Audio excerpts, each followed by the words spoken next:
Hello friends, आज हम बात करते हैं कि ट्रेडिंग की शुरुआत हम कैसे करते हैं। ट्रेडिंग की शुरुआत एक डीमेट अकाउंट बना करके आप स्टार्ट कर सकते हैं। डीमेट अकाउंट बनाएं, आप ज़रोधा पे बना लें, एंजल वन पे बना लें, कोटक पे बना लें। कोटक पे बाई एंड सेल करने पे ब्रोकरेज कम लगता है और मैं तो बेसिकली स्टार्ट ज़रोधा से किया था। अभी मैं कोटक चलाता हूँ। मैं दोनों की लिंक्स डाल दूंगा। बेसिक में आप candle stick pattern, price action, technical analysis, ये सब चीजें जान सकते हैं। साइकोलॉजी मार्केट की समझे, ट्रेड स्टार्ट कर सकते हो। मैं तो दो ही तीन चीजें मैंने समझी थी स्टार्टिंग में। उसके बाद इक्विटी मार्केट में आ गया था। इक्विटी में शेयर बाई करने, होल्ड करने शुरू कर दिए थे। उसके बाद मैं फिर सेल करता था। तो मार्केट क्या होता है कि जब भी आप कोई भी चीज बाई करते हो तो वो आपके डीमेट अकाउंट में भेज देता है। तो पहले शुरुआत हमें इक्विटी मार्केट से करनी चाहिए और इक्विटी मार्केट में भी बहुत पैसा है। जैसे मैंने भी स्टार्ट किया था इक्विटी मार्केट से और मैंने बहुत अच्छे प्रॉफिट्स निकाले थे। जैसे कुछ शेयरों में मैंने बहुत बढ़िया बढ़िया प्रॉफिट निकाले। जैसे आर पावर हो गया, आर पावर में मैंने 400% का रिटर्न निकाला था। NBCC, CDSL, TTML, Tata steel, Infosys, ऐसे बहुत सारे शेयर्स हैं जिसमें मैंने बहुत ही अच्छा अच्छा रिटर्न निकाला। उसको फिर सेल कर दिया। फिर अब कुछ होल्डिंग में है भी, अभी भी है, जैसे सीडीएसएल, टाटा स्टील, ये सब सारे मैंने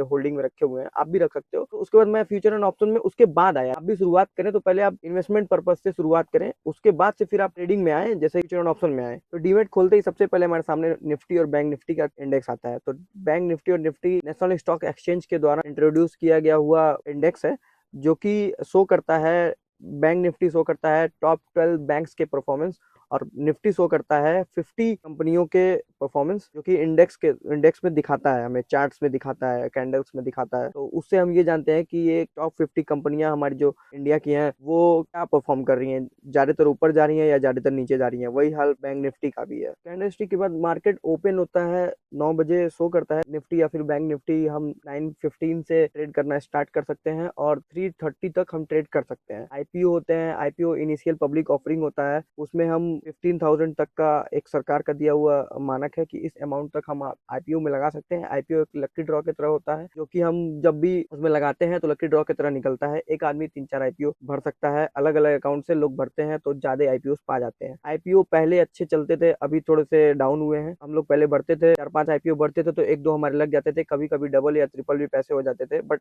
अभी का सीन ये है कि कंपनियां बहुत ज्यादा प्रॉफिट नहीं दे रही हैं। जैसे मान लीजिए लिबर्टी का आईपीओ आया है, तो लिबर्टी का आईपीओ हम जानते हैं कि अच्छी कंपनी है, वो अच्छा रिटर्न देगी। तो उसका आईपीओ डबल ट्रिपल होके मिलता है। एलआईसी का आया है, तुमने भर दिया। तो ऐसे नई नई कंपनियां आती रहती हैं। अब ये तो पूरा कंपनियां हैं।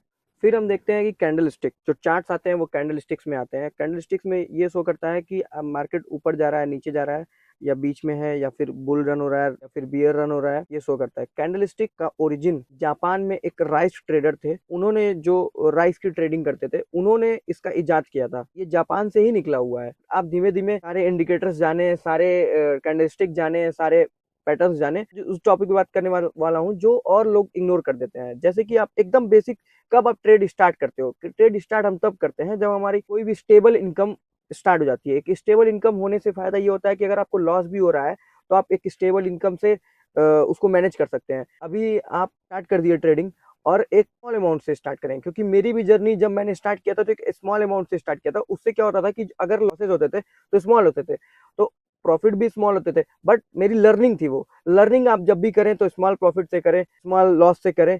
उससे क्या होगा कि मैं तो 1:2 का रेशियो लेके चलता था। भी आप करें तो आप भी यही स्ट्रेटजी रखें कि लॉस कम लें और प्रॉफिट ज्यादा लें, लॉस छोटे लें, प्रॉफिट बड़े लें। इसी तरीके से मैं और भी जानकारी आपको देता रहूंगा। So stay tuned for next video.